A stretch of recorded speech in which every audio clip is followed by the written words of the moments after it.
2.5 কোটি টাকার নতুন একটি টি-20 টুর্নামেন্ট নিয়ে এলো বিসিবি। 3 দলের টুর্নামেন্টে একসাথে মাঠ মাতাবেন দেশের সব সেরা ক্রিকেটাররা। থাকবে জমকালো আয়োজন, সাথে 4 ছক্কার ফুলঝুরি তো আছেই। এরই মাঝে প্রকাশ করা হয়েছে দলগুলোর নাম এবং অধিনায়ক, সাথে থাকছে আরো বেশ কিছু চমক। টিকিট কেটে ম্যাচ উপভোগ করতে পারবেন সবাই। 2.5 কোটি টাকার এই নতুন টুর্নামেন্ট নিয়ে বাকিটা জানবো এই রিপোর্টে। সপ্তাহখানেক আগেই শেষ হয়েছে বিপিএল এর আসর। লিটন মোস্তাফিজদের এখন থাকার কথা ছিল ভারতের মাটিতে।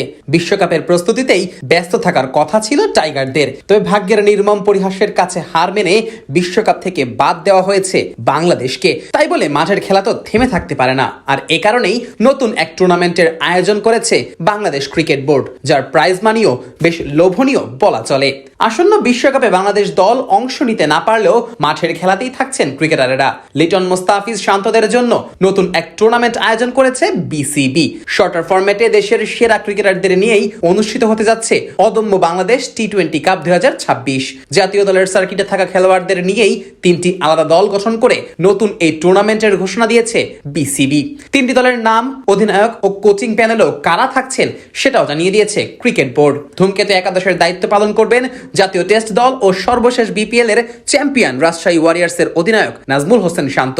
আর শান্তর দলের প্রধান কোচের দায়িত্ব থাকবে জাতীয় দলের কোচ মোহাম্মদ সালাউদ্দিনের কাঁধে। এছাড়াও সহকারী কোচ হিসেবে থাকবেন মোহাম্মদ আশরাফুল।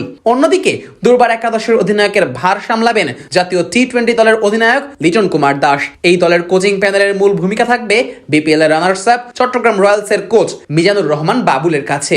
আর অ্যাসিস্ট্যান্ট কোচ হিসেবে থাকবেন তুষার ইমরান। অন্যদিকে দুরন্ত একাদশের অধিনায়কের দায়িত্ব গিয়ে পড়েছে গেল এনসিএল এর চ্যাম্পিয়ন দলের অধিনায়ক আকবর আলী।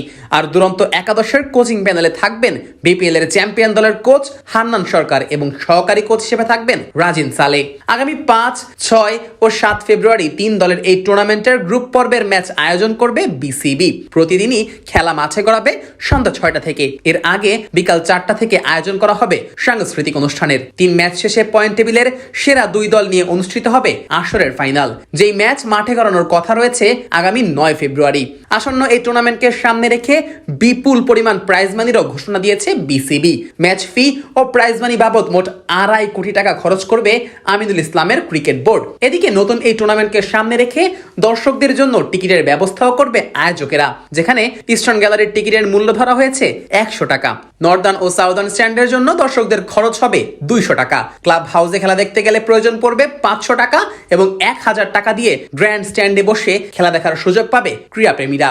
সব মিলিয়ে বিপিএল এর পরেই আবারও মিরপুর মেতে উঠবে ক্রিকেটীয় উন্মাদনায়, যেখানে ব্যাট বলের লড়াইয়ে মাঠ মাতাবে লিটন, শান্ত, আকবর আলীরা। আর তাতে করে 4 ছক্কার ফুলঝুরিতে বিশ্বকাপের আক্ষেপটা কিছুটা হলেও কমবে ভক্ত সমর্থকদের।